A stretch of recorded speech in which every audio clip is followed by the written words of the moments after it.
One in custody for double shooting in Savaya. State House gets its old color back. Police uniform found in Stanley Town, Ray. And Guyana Shore Project, a shaky investment.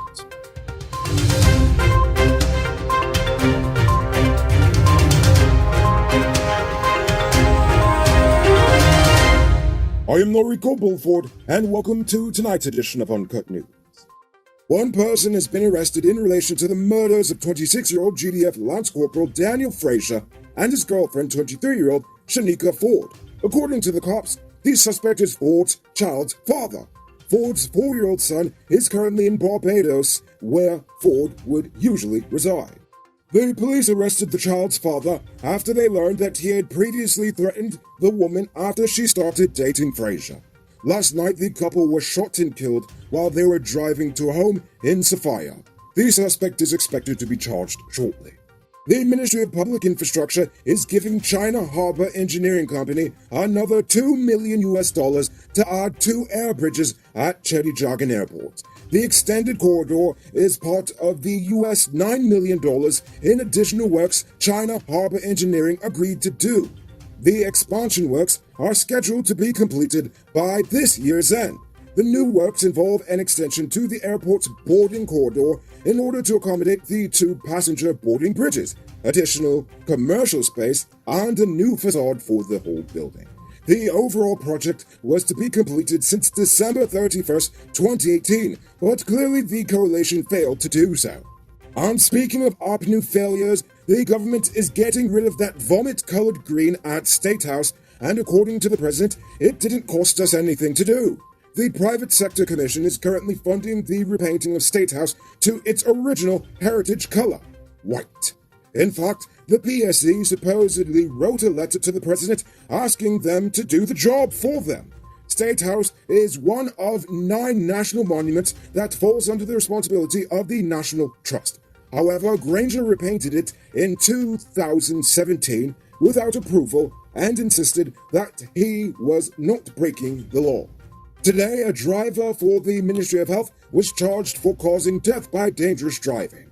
50-year-old Orlando Frazier was accused of knocking down 41-year-old homeless man Cuthbert Crandon on February 19, 2021 at Vlissingen Road.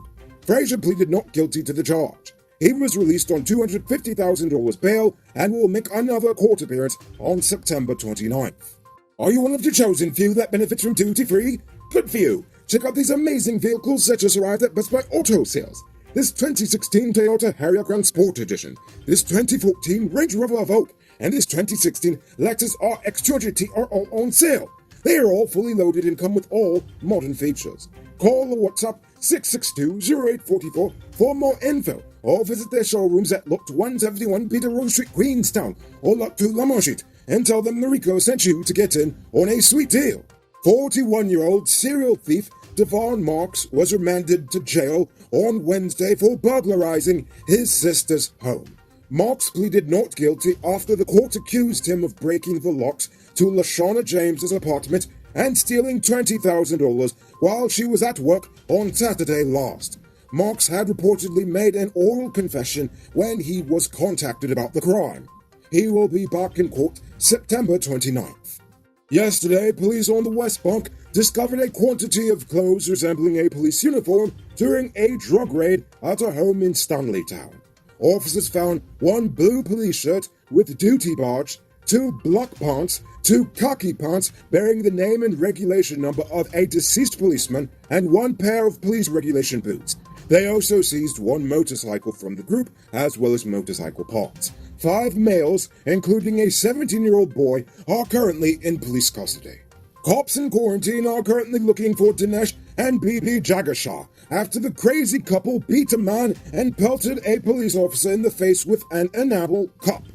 Last evening, Constable Travis Court was injured after he responded to the domestic disturbance involving the Jagashahs and Yudhisthira Puran. Puran told the officers that the 2 beat him and threatened to kill him. But when cops moved in to arrest the 2, they locked themselves into a bedroom and refused to come out. BB only opened the door long enough to pop the poor constable in the face with an enamel cup before shutting it yet again. Court was thus treated at a local hospital, while quarantines Bonnie and Clyde remain on the run. Hey, I'm interrupting this program to let you know that not all truck parts are created equal. Some does work hard without any problems for a long time, while others does make your truck break down quick and got you running your pockets again. Get genuine high-quality parts from Powered Automotive Truck Spares and Engine Parts and extend the life of your repair. They're the authorized dealer in Guyana for Hammer USA products like brake valves, clutch discs, universal bearings, and others. Visit them at 1161 EE Eccles or call them on 697-0171. Powered Automotive, the #1 truck and engine parts store in Guyana. If you didn't know, well, now you know. It's now time for today's Run Report. Today, the nation recorded 181 new cases. There are now 632 persons dead, 33 persons in the ICU, 1,832 persons in home isolation. The total number of confirmed cases around the nation now stands at 25,951.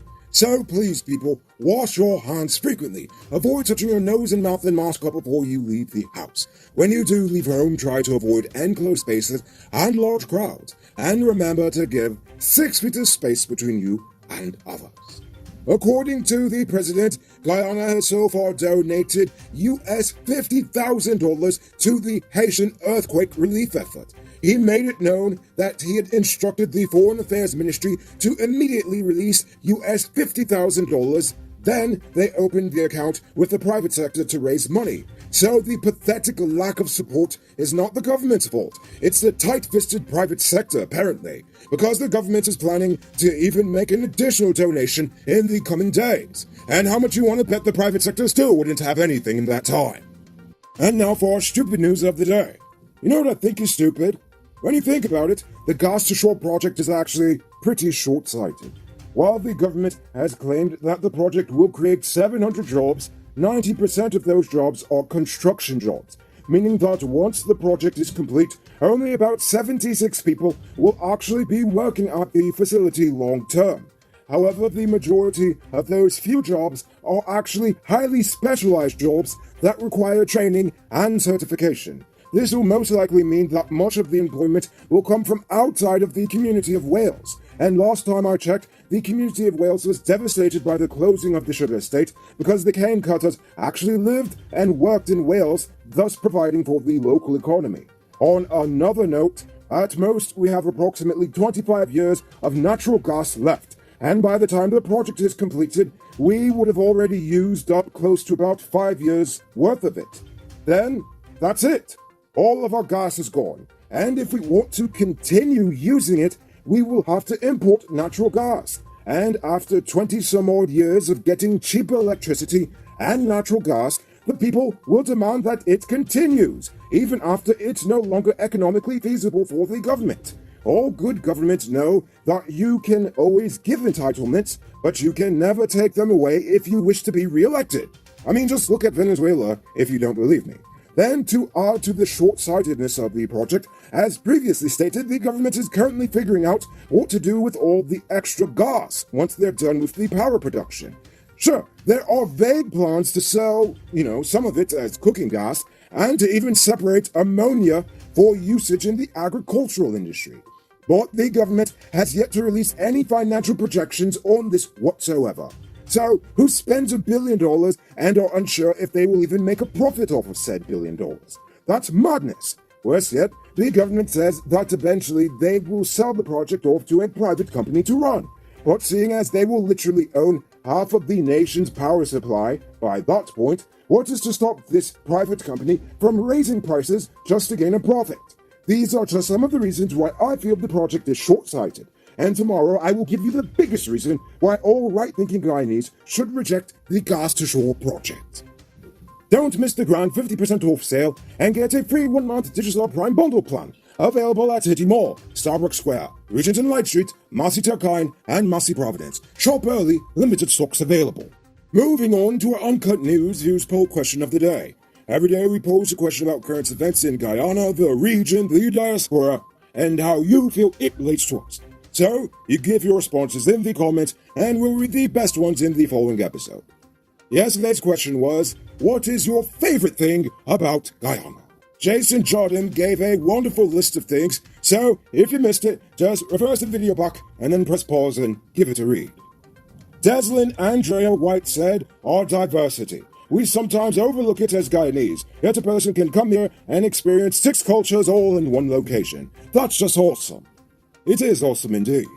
Dev Long says, "The best thing about Guyana is easy access to fresh herbs, fruits, and vegetables." I love it too.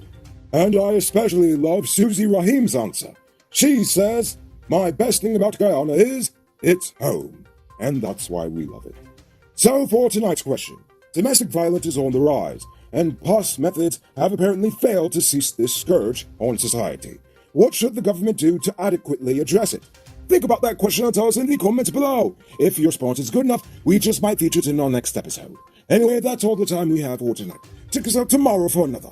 Until then, I'm Rico Bulford saying good night, folks.